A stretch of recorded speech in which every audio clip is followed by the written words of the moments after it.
जोहार सांग मैंने जय जगन्नाथ जय माँ सुरेश्वरी मोर ब्लॉग के आपण मानक बहुत बहुत स्वागत। इटा गुरुवार दिन पाहत्या फेर हो गला फेर देखाले बोली भावुवे किंतु आज गोटे नुआ कथा अच्छे से लगी मुझे आपण मानक एटा फेर देखौचे देख कहीं झुंटी नाई पड़ी आज झुंटी नाई पकाऊ बोली सबे कहले आउ से आम कई झुंटी नाई पकई इटा देख सुंदर सुंदर फूल मैंने फुटीचे पाहत्या रोटा मुझे तलके पलि आसली आपण मैंने जानी सब बोले मुझे कहूचे झुटी नाई पकन पहला इटा तार माने से तुलसी चौरारे आगर झुंटी पड़ीचे मिटा भी है झुंटी नाई पका हुए कहले आउ जो पौष मसरे मिटे नाई हुए पहला करी पौष पड़वा आर गुरुवार दिन भी मिटे ना हुए से चाउल माने देकर खाली पूजा करमा चाउल रे झुंटी काटी करी बोले तापर एटा मैं पलि आसली गधा बधा करके रेडी गली देखुन एटा रेडी हो गली न आपण मानको देखा सब एमती ही देखासे बोर लगुवा ने नाई एमती मुझे रेडी हो साइली नटा आउटा मुझे पलि आसली आमर बाटके महाप्रभु गधे गुधा कर रखीदे तापर एटा बाटे मुझे पूजा करुचे एमती कर सिंदूर चंदन देकर महाप्रभु को गोबर देकर जेन पूजा करसन एमती महाप्रभुर पाद काटी दीचे माँ लक्ष्मी पाद झुटी तो ना काटन से मैं चाउल एंता कर देचे सांग मैंने भन नहीं लगला मेला मेला हेंती तो पूजा करवा लिए भन नहीं लगे के नियम काना जे मुई तो ना जानी बाकी समस्ते कथा हेले समस्ते एंता करमा बोली कहले एंता करबे बोली कहले बोले से मुई भी कर देचे बाकी झुटी पड़वाटा पहला नियम है आर सेटा मिटा हो कि नाई मिटा हो सेटा किछि हमर जानबार नहीं थाई किंतु समस्ते करूचन बोली टिके जेन रोहुतबे सेन नियम माने टिके मानबा के पड़सी एतेले मैं कर देचे आपण मैंने भी केन्ता कले जे कहबे एटा एमती कर पूजा करछे देखुन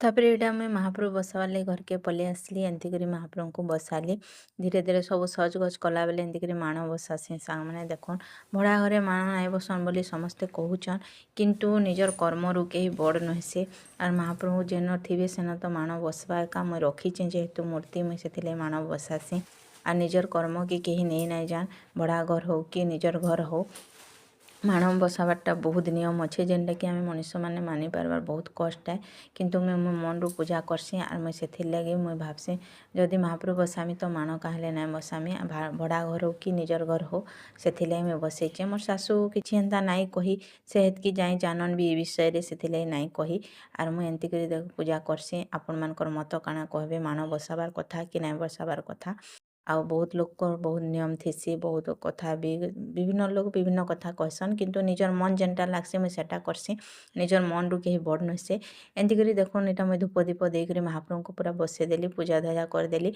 आज जल्दी खीरी और मड़ा लगे भोग प्रसाद करदेमा महाप्रभु जल्दी उठावा के पड़वा और पूर्णमी दिन तारपर प्रतिपदा काना लगुचे पहले किंतु पूर्णमी पर तो प्रतिपदा आर दिन हबार कथा केते समय काना जे तो नाई जानी आमे एतिले जल्दी उठे उठा देवे बोलिक आमे जल्दी भोग राग प्रस्तुत करवार लगी पलि गली मैं तारपर एटा महाप्रभु बसई देचे देखुन आज गोटा फलर खाली भोग लगेचे देखुन काटी नाई सबुथर तो खाली साधा भोग लगे दौली कदली सेवसुआ एथर लास्ट पाली आउ सब प्रकार फल लगामी बोली भाविली जिते भी पाइलु किणिक आनीथुनु एटा गोटे गोटे सब भोग लगे देचे देखुन बहुत सुंदर देखा जाता एमती कर भी सजेक देली सबुथर सजासी किंतु आज जल्दी पूजा सरीजा बोली समस्ते कहूच जल्दी केमती सरवा सेटा बाध्य तो माँ पूजा लेट लागसी एटा तारपर तुलसी चौरा के पलि आसली आरो पाहत्या रोटा 5-6 बजे के एटा पूरा देखुन पूरा कुहड़ी ढापी होचे आर तुलसी नेटा दीप धूपा देकर मुझे तुलसी भी पूजा करदेली सकाल सबुदिन तो करासी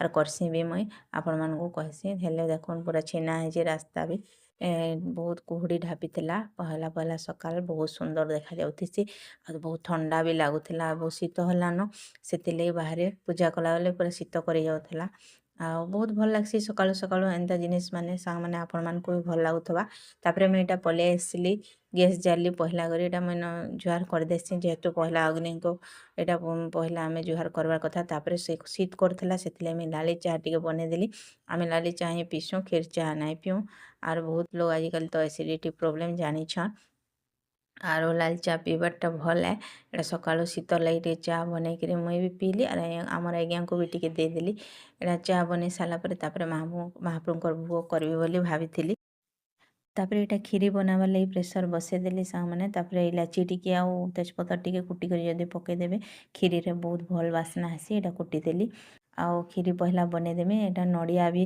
ପିସେଇ ଦେଇଛେ ଯେନ୍ଟାକି ପାଗି ଦେଲେ ତାପରେ ମଡ଼ା କରି ହେବା ବୋଲି ଏଇଟା ନଡ଼ିଆ ପିସେଇ ଦଉଥିଲି। ଚାଉଳର ମଡ଼ା କରମି, ଚାଉଳ ବି ବତୁରେଇଛେ ସେଟା ପିସି କରି ମଡ଼ା ବନାମି। ଚାଉଳ ଚୁନା କରବାର୍ ଲାଗି ତ ବହୁତ ଟାଇମ୍ ଲାଗ୍ବା। କ୍ଷୀରି ଆର୍ ମଡ଼ା ପହିଲା ଭୋଗ ଲଗେଇଦେଲେ ଏଇଟା କ୍ଷୀରି ଦେଖୁନ୍ ବହୁତ ସୁନ୍ଦର ଦିଶଛେ। ଆଉ କ୍ଷୀରି ବି ରେଡ଼ି ହେଇଗଲାନ। ତାପରେ ମଡ଼ାର୍ ଲାଗି ଚାଉଳ ପିସାମି। କ୍ଷୀରି ଦେଖୁନ୍ ବହୁତ ସୁନ୍ଦର ଦେଖାଯାଉଥିଲା। ଆର୍ ମାଆଙ୍କର ଭୋଗ ପ୍ରସ୍ତୁତ କରବାର୍ ଲାଗି ତ ବହୁତ ବଢ଼ିଆ ଲାଗ୍ସି। ଯେତେ କଷ୍ଟ ଥିଲେ ବି ପାସରି ହେଇଯାଏସି। ଶୀତ କରୁଥିଲା, ବହୁତ ଥଣ୍ଡା ଲାଗୁଥିଲା, ହେଲେ ବି ପହିଲା ଜଲ୍ଦି ଜଲ୍ଦି ଭୋଗ ଲଗେଇଦେମି ବୋଲିକିରି ଏଇଟା ହରବରେ ସବୁ କରୁଥିଲି। ଆଉ ତାପରେ ଚାଉଳ ବି ପିସାବାର ଥିଲା। ଚାଉଳର ମଡ଼ା କରମି ଏଥର ବୋଲି ଭାବିଛେ ଯେହେତୁ। ଆଉ ସବୁ ମସଲା ମାନେ ଏଥିରେ କୁଟିକିରି ଦେବାକେ ପଡ଼୍ସି। ଇଲାଚି, ଲବଙ୍ଗ, 10 ପ୍ରକାରର ଜିନିଷ ମିଶେଇକରି ପୁର ଦେସନ୍ ବୋଲିକିରି କହିସନ୍। ନଡ଼ିଆ, ଛେନା ଯାହା ବି ଆପଣ ଜୁଟେଇ ପାରବେ।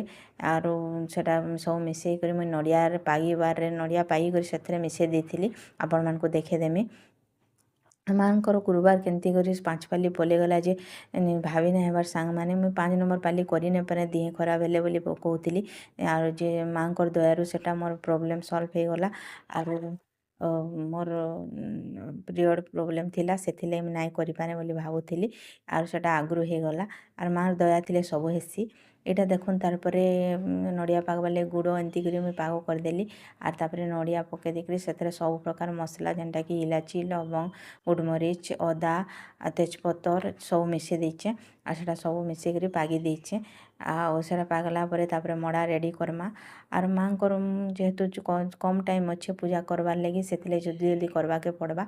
ଆଉ ଏଟା ଦେଖୁନ୍ ତାପରେ ମୁଇଁ ପାଣି ଫୁଟେଇଦେଲି, ସେଥିରେ ଲୁଣ ଟିକେ ଆଉ ଗୁଡ଼ ଟିକେ ମିଶେଇ ଦେଇକରି ତାପରେ ଯେନ୍ ପିସିଥିଲି ଚାଉଳକେ ଏଇଟା ମୁଇଁ ଦେଇଦେଲି ଜତନି ଧରବାର୍ ଲାଗି। ଏନ୍ତି କରି ଜତନି ଧରବେ ପହିଲା ଟିକେ, ତାପରେ ଘାଣ୍ଟି ଘୁଣ୍ଟା ଦେଲେ ତାପରେ ଟାନ୍ ହେଇଯାଏସି। ଆପଣମାନେ କରିଥିବେ ଯେନ୍ମାନେ ଜାଣିଥିବେ। ବହୁତ ବଢ଼ିଆ ହେଇଥିଲା। ଯେ ମଡ଼ା ବି ବହୁତ ସୁନ୍ଦର ହେଲା। ଆପଣମାନଙ୍କୁ ମୁଇଁ ଦେଖେଇଦେମି। ଏନ୍ତି କରି ଘାଣ୍ଟି ଘାଣ୍ଟି କରି ସେଟା ଟାନ୍ ହେଲା ପରେ ଯଦି ମଡ଼ା ଗଢ଼ବେ ବହୁତ ସୁନ୍ଦର ଦେଖାଯାଏସି। ଆଉ ଟିକେ ଟାଇମ୍ ଲାଗ୍ସି କରବାର୍ ଲାଗି। ଆଉ ପହିଲା କରି କରିଥିଲି ମୁଇଁ, ଯେ କେବେ ନାଇଁ କରିଥାଏ। ଆର୍ ଏଥର ଚାଉଳ ଜତନି ଦେଖୁନ୍ ଏନ୍ତା ହେଇଗଲା। ତାପରେ ନଡ଼ିଆ ବି ପିସେଇ ଦେଇଛେ ବହୁତ। ଏଇଟା ଶୁଖଲା ପରେ ତାପରେ ଏଇଟା ମଡ଼ା ବି ମୁଇଁ ଗଢ଼ିଦେଲି। ବହୁତ ସୁନ୍ଦର ସୁନ୍ଦର ମଡ଼ା ହେଇଥିଲା। ତାପରେ ଇଟଲି ଛାଞ୍ଚରେ ଏଇଟା ମୁଇଁ ସିଝେଇ ଦେଇଛେ। ସିଝା ମଡ଼ା ଆରୁ କ୍ଷୀରି କରି ଏଇଟା କ୍ଷୀରିରେ ବି ନଡ଼ିଆ ଟିକେ ପକେଇ ଦେଇଥିଲି। ମାଆଙ୍କର ଦୟା ଥିଲେ ସବୁ କିଛି ହେଇଯାଏସି ସାଙ୍ଗମାନେ। ମୁଇଁ ଏଥର 5 ପାଲି ଏକର ପୂଜା କରିପାରିଲି। ବହୁତ ଖୁସ୍ ଲାଗ୍ଲା, ଯେନ୍ଟାକି ବହୁତ ବଢ଼ିଆ ଲାଗ୍ଲା। ମୋର ମନ ତ ବହୁତ ଖୁସ୍ ଅଛେ। ଆର୍ ଆପଣମାନେ କେନ୍ତି ସମସ୍ତଙ୍କର ଟିକେ ଗୁଟେ ଗୁରୁବାର ଅଫ୍ ହେସି ଏକା। ଆରୁ ଭାଗ୍ୟରେ ଥିଲେ ଏନ୍ତା 5 ପାଲି କରିପାରସନ୍ ଯେନ୍ମାନେ। ମୁଇଁ ଭାବିବି ନାଇଁଥାଇ ଯେନ୍ଟାକି ମୋର ଆଶା ପୂରଣ ହେଇଗଲା। ମୁଇଁ ମାଆଙ୍କର ସେବା କରିପାରିଲି। କିନ୍ତୁ ଲାଷ୍ଟ ପାଲି ଟିକେ ଅଧା ଅଧୁରା ହେଲା। ଭୋଗ ଭଲସେ ଲଗେଇ ନାଇଁ ପାରନୁ, ଖାଲି କ୍ଷୀରି ମଡ଼ା ଭୋଗ ଲଗେଇଥିନୁ। ଅନ୍ନ ଭୋଗ ଆର୍ ଲଗେଇ ହିଁ ନାଇଁ ପାରିଲି, ଡେରି ହେଇଗଲା। 10 ବଜା ଭିତରେ ବହୁତ ଟାଇମ୍ ଲାଗ୍ସି ଭୋଗ ରେଡ଼ି କରବାର୍ ଲାଗି, ଆପଣମାନେ ବି ଜାନୁଥିବେ। ଏଇଟା ଦେଖୁନ୍ ତାପରେ ଇଟଲି ଛାଞ୍ଚରୁ ମଡ଼ା ଏକର କାଢ଼ିଦେଲି ନ। ତାପରେ ଏଇଟା ମୁଇଁ ଭୋଗ ଲଗାବାର୍ ଲାଗି ମାଆଙ୍କର ନିକେ ପଲେଇ ଆସିଲି। ଆଉ ପଞ୍ଚାମୃତ କରିଥିଲି। ଆଗରୁ କ୍ଷୀର ନାଇଁ ଆଣି ଦେଇଥାଏ, ସେଥିଲାଗି ପଛେ ପଞ୍ଚାମୃତ କରିଛେଁ। ଆଉ ଟିକେ ଛିଞ୍ଚନ ଯେନ୍ଟାକି ଯେ ମାଆଙ୍କର ଉପରେ ଟିକେ ଛିଞ୍ଚି ଦେଇଥିଲି। ଆଉ ତାପରେ ଏଇଟା ଆଲତି ଉଲତା ଦେଇକରି ତାପରେ ଭୋଗ ଲଗେଇଦେମି। ଏନ୍ତି କରି ମୋର 5 ନମ୍ବର ପାଲି ବି ସାଙ୍ଗମାନେ ବହୁତ ବଢ଼ିଆସେ ଗଲା। ଆପଣମାନଙ୍କରଟା ବି ହେଇଥିବା ବୋଲି ମୁଇଁ ଭାବୁଛେ। ଆଉ ବହୁତ ଭଲ୍ ଲାଗ୍ସି ଏନ୍ତା ଯଦି ସବୁ ଯେନ୍ଟା ଚାହୁଁଥିବେ ହେଇଯାଏସି। ବହୁତ ଭଲ୍ ଲାଗ୍ସି। ଆଉ ଏଇଟା ଦେଖୁନ୍ 4 ଜାଗାରେ ମୁଇଁ ଭୋଗ ବଢ଼େଇ ଦେଇଛେ।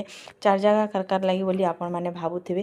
ପହିଲା ତ ଏଇଟା ମାଆଙ୍କର ଲାଗି 10ଟା ମଣ୍ଡା ଆର୍ କ୍ଷୀରି କରି କରିଥିଲି। ତାପରେ ଗଣେଶଙ୍କର ଲାଗି ଗୋଟେ ଜାଗା, ଏଇଟା ଗଣେଶ ମହାପ୍ରଭୁଙ୍କର ଲାଗି। ଆଉ ତାପରେ ନାରାୟଣଙ୍କର ଯେନ୍ଟା ବିଷ୍ଣୁ ମହାପ୍ରଭୁଙ୍କର ଲାଗି ଗୋଟେ ଜାଗା।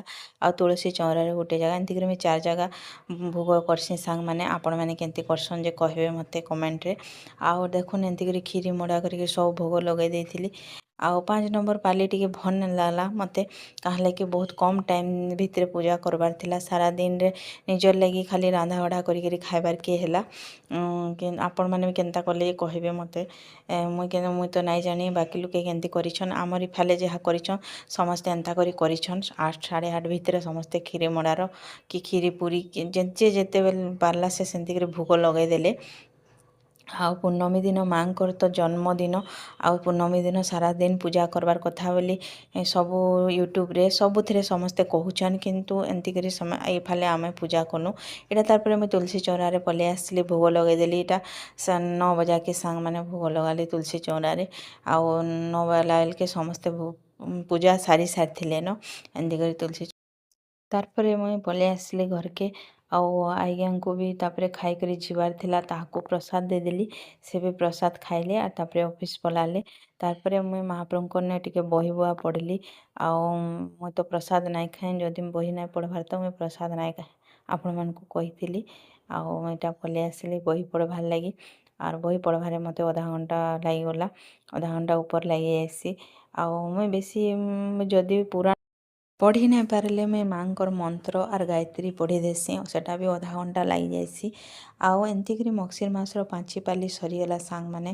ଆର୍ ମାଆଙ୍କୁ ବିଦାୟ ଦେବାକେ ପଡ଼୍ସି ବିଦାୟ ତ ନାଇଁ ମାଆଙ୍କର ଯେନ୍ 8 ଦିନେ ଥରେ ପୂଜା କରୁଥିଲା ନିଜର ଧକ୍ ବି ଥିଲା 3 ବଜେନୁ ଉଠିକରି ଝୁମରା ଭାଙ୍ଗିଯାଏ ଆପଣମାନେ ବି ଏନ୍ତା ହଉଥିବେ ମୁଇଁ ଯେନ୍ତା ହଉଥିଲି ଆଉ ପୂଜା କରୁଥିଲା ଆଉ ତ ଏନ୍ତି କରି ନାଇଁ ହୁଏ ପୌଷ ମାସରେ ବି ବହୁତ ଜଣ କରସନ୍ ଆର୍ ପୌଷ ମାସରେ ବହୁତ ଥଣ୍ଡା ଥିସି ସାଙ୍ଗମାନେ କରି ନାଇଁ ହୁଏ କିନ୍ତୁ ପୂର୍ଣ୍ଣମୀ କେ ପୂର୍ଣ୍ଣମୀ ପୂଜା କରସନ୍ ମାଆଙ୍କର ବୋଲିକରି କହିସନ୍ କାହେଲେ କି ପୂର୍ଣ୍ଣମୀ ଦିନ ମାଆଙ୍କର ଆବିର୍ଭାବ ହେଇଥିଲା ଆର୍ ପୂର୍ଣ୍ଣମୀ ଦିନ କର୍ମି ବୋଲି ମୁଇଁ ବି ଭାବିଛେଁ କଲେ ଆପଣମାନଙ୍କୁ ଦେଖାମି ଆପଣମାନେ ବି କରିଥିବେ ବୋଲି ମୋର ଆଶା ଏ ମଗଶିର ମାସ ତ ସରିଗଲା ଆଉ ନେକ୍ସଟ ବ୍ଲଗ୍ରେ ବି ଗୋଟେ ନୂଆ ବ୍ଲଗ୍ରେ ଫେର୍ ଦେଖାହେମା ଆଉ ଆଜି ଲାଗି ଏତ୍କିରେ ରହୁଛି।